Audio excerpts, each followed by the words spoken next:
Hey, what's up, everybody, and welcome back to the channel. Today, we're going to be talking about Assassin's Creed Shadows. I just finished the game 2 days ago, and these are just my raw thoughts. So this is right off the top of the dome, no scripts, all real talk. So right before we start this video, go ahead and leave a like, go ahead and comment, subscribe while you're at it, and let's just go ahead and jump right into it. All right, so we got us. Let me see. I'm not going to tell you whether or not I'm going to give my honest review at the end of this discussion, if you will. But let's just go ahead and just start with the bad. Um, this game starts off in such a strong way. What I mean by that is you're introduced to Yasuke, aka Diogo. That's his original name. And then you're also introduced to Nawe. And then there's just I'm talking about it's just nonstop, action. I mean, just the set pieces were great. I thought the voice actor was pretty good in the beginning, and then right when the as soon as the credits rolled, you got the main objective and what the purpose of the game was. I felt like that's when the game started to go downhill, narrative wise, at least. I mean, because I thought everything else was, honestly, I thought everything else was great. What I mean by narrative wise is just the story was very difficult to follow from that point on. For example, like if you were to go into let me see the pause menu, you can see who your targets were to be, like there in the center. And like I said, I feel like once you were to click on that, it's just everything became so hard to follow. I feel like this game, and honestly, I feel like this is honestly my main critique. Just as an average gamer, I feel like this game would have benefited from having like a linear structure. Just as far as like, certain targets could only be taken out at a certain time. Just to progress the story forward. You know what I mean? Just so the story could be easy to follow. You know what I mean? Because like I would, I understand the freedom of choice to to get certain people out and that kind of thing. That's cool or whatever. But it's just like, man, I was trying to keep up with Whoozy Popper from X, Y, and Z location, and then that to me, I feel like that's just one of the most that was the weakest part of the game, and just following the narrative. I mean, I know some folks had an issue with the voice acting. To me, that didn't really bother me that much. The facial expressions didn't really bother me that much. It's just like it's those to me. I feel like those are really more the smaller things. Now, granted, I played games to where the voice acting and the passion behind it really stood out, and it really helped out the game a lot more. But like I said, when you're already been taken out of the game just because of the narrative, you really don't pay attention to stuff like that anymore. So that was my take on the story. But other than that, let's hop on to what I thought was good. I lied. Before I move on to the good, let's just back up just a little bit. So just moving right on into the character portion, I feel like this game only really gave us two characters that I really was really invested in, and those are our main protagonists, and that's Yasuke and Naoe. I wasn't invested in any of the other side characters. Like, I mean, honestly, like I'm having a hard time remembering their names. I will probably have to stop what I'm doing right now to look them up, and that's it. So, like I said, I feel like they didn't really put a whole lot of time into those guys, and maybe that was purposeful.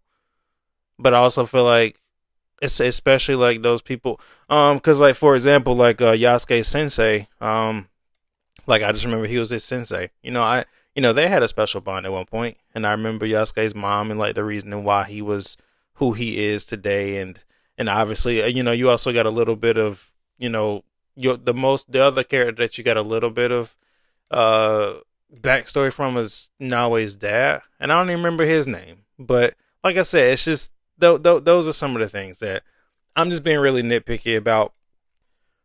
So, with that being said, let's move on. Let's talk about our main protagonists. We have Yasuke and we have Naoe. Now, I feel like this game took a risk by having two main characters, because especially when and I feel like there's another risk that they took, especially with it being a game of choice, because this game offers the players so many choices. Whether or not you get to play with Yasuke or Nawe during the game, or especially during the dialogue sequences. Now I know there's a setting to where like it's like an automatic kind of thing to kind of go with the original flow of the story, that kind of thing. But I found myself playing with Nawe most of the time. If anything, it was more like an 85-15% kind of split. Like, because I'm gonna be honest, man. I didn't really find Yasuke that all that interesting. I found him to be just a brute, and like like I said, that's okay. You know what I mean? But it's just like I didn't really find him to. I found him to be very like a stale kind of static kind of that he just kind of stayed the same to me. Like I said, he was like I said very polite, and that's all I saw him as, and just this the like I said, just a giant brute. And you know what I mean? And well, if anything, I saw him to be the gentle giant, and that's all I saw him as, and nothing else.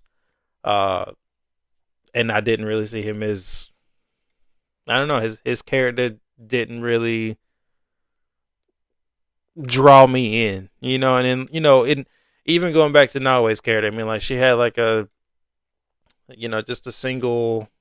She was driven by one kind of thing to where she just wanted to retrieve a box, avenge her dad. So I mean that was pretty much it. So I mean I'm usually about like you know simple is better, less is more kind of thing.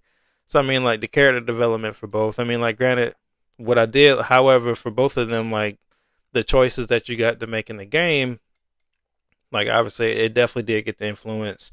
I feel like it did get to influence the character development. So I mean it's there's a back and forth that you got to play with. So I mean it's just I don't know, man. But I feel like that I wasn't drawn in necessarily, but like I said, that's what we had to work with. But other than that, let's just move on and talk about some of the things that I liked about each of the characters individually. So let's talk about Nawe first. So to be quite honest, man, like I think I enjoyed everything about Nawe. I like I mentioned earlier, I played the majority of the game as Nawe. Like I said, I really enjoyed everything from her playstyle, from honestly from the outfits that she got to use, from the weapons that she got to use. Uh, Honestly, even just a little bit more of her story. Like I said, it's just I feel like she embodied everything about what Assassin's Creed is known for, and that's like the leap of faith, scaling buildings and synchronization and all that kind of stuff. We got to see all that through her eyes, and so and I really enjoyed that part of playing with Nawe. So I mean, so like I said, it's just I mean, like matter of fact, even her combat skills were really different too. Like I said, there was you got to play with the standard katana, and you also got to play with I call it the old ball and chain because I don't know what it's called. It's pretty dope though. And then there was another one called the tanto. I like to do the double assassinations with those because it made all of her finishers very unique. So I had a lot of fun playing with her because I felt like she felt like a very light character, uh, just moving around, tossing smoke bombs and uh, shuriken and kunai and all that other stuff, like things that you would expect in a feudal Japan game, playing as a shinobi and things like that. So I like that part. I also like as part of Naoe's story, like I really did enjoy the the connection between previous Assassin's Creed game, the fact that her mom was an assassin. So, because at first I was just kind of like, okay, well, how's this gonna relate? How's this gonna tie into previous Assassin's Creed games? And I see, her mom had the standard assassins white robes, and I thought that was the coolest thing ever, man. Truly. And then whenever she got her master assassin's robe, they were red. So and it had and it married the Japanese culture with assassin robes, and I thought that was cool, and that's just a nice little thing that I kind of I smiled at when I saw. Now with Yasuke, like I said, I really do feel like I didn't get to spend too much time with him. I mean, like I said, Yasuke, I felt like he was one of those guys that if you wanted to clear out a room. If anything, I felt like I dared people to come attack me. And I'm not gonna lie to you, because Yasuke, he was like a freight train. He didn't care who was in front of him. Listen, he can take a hit, he can give a hit, and that's just how he was. He can run through doors. And when I saw he can do that, I lost my mind. That was awesome. But like I said, I didn't. When I saw that he didn't really do like the silent assassinations, with the blade and that kind of thing, I didn't. That part to me didn't feel like Assassin's Creed. To me, that part felt like a different standalone game. Not sure what kind of vibe I was getting, but with Yasuke, like I said, the moments that I did have with him though, I had fun though. But like I said, it was nothing compared to Nawe, because like I said, there were things he was limited to, like he couldn't scale buildings, and that was a bummer sometimes, especially whenever you would be near some of those skill like those skill points, like especially trying to scale buildings to get like lost pages and things like that. So you specifically had to call in Nawe just to get those lost pages and things like that. If you were to, and it was funny, like there was actually a trophy that you had to get. You had to jump off a viewpoint and land in a haystack and things like that as Yasuke. It's pretty funny, but other than that, like I felt his story felt like, in my opinion, I felt like a lot of his story got cut short. I don't know, I don't know if this happened in the development phase or what, but I felt like there was so much missing from his part, like his point of view, because the only good things that we got from him were the Templar missions, because we got to see a lot of his slavery days, I guess you can say. I mean, because you got to see a little bit about his mom, and what got him over here, and his first interaction with an assassin. So I thought that was quite interesting. I mean, honestly, I think that's probably the most interesting thing I saw about him. And then, like, obviously, you also got to see a little bit of his softer side whenever he interacted with, I think that little boy name was Jonjiro or something like that. I mean, and you clearly see that he has a good heart and he doesn't want to hurt folks, but like I said, he will if he has to. But other than that, I I feel like they did him a disservice by not writing to him. You know what I mean? So and I feel like anybody who plays this game will be able to tell that something is missing from this man's story. And that's just my and like I said, take that however you want it, but that's just how I'm looking at it. So just like games after starting with Assassin's Creed Origins, you get like this. Well, the RPG Assassin's Creed games, you get this customization kind of feature where you can change their outfits, change their weapons, and things like that. No, you can do that in Assassin's Creed Unity, excuse me. But like I said, I think it's more emphasized on this game. You can do it. I mean, they placed a really big emphasis on this one. It's just you can change their outfits. Each of them have different perks, different advantages and things like that. Let me see. They have legendary weapons and all that other stuff. Typical RPG kind of game. You can also level them up. One thing I did like about this game though is they have a hideout. It's almost like a home base where you can actually build, like you can build a dojo, you can build an art room, that kind of thing. And it's little things like that that really just get me going. So I found myself spending countless. It's almost like The Sims, but in Assassin's Creed. But the only way you do that, you have to get like resources from the world. You can get those resources by looting, these fortresses and things like that. I thought that was cool because each of the things that you build, they came with different perks. And like I said, like I had a really good time doing that. And there were certain things I feel like they brought back. The addition of the recruits. I think it was Assassin's Creed Brotherhood where you can recruit assassins and train them up and send them out on missions, that kind of thing. But whereas on this one, you don't get to send them out on missions. You can train them up to be master assassins, and they can fight alongside of you in battle. But each of them have their own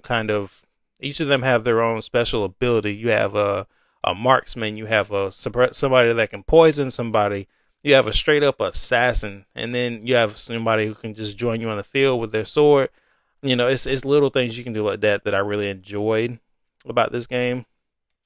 I like that they brought that back, but like I said, just changed it up just slightly. And I feel like it was a nod to, honestly, if anything, I felt like it was heading back in the right direction, just adding those kind of things to it. So, I mean, I guess just some of my closing thoughts. I mean, like, just little things. Like, I thought the game was beautiful as far as the environments.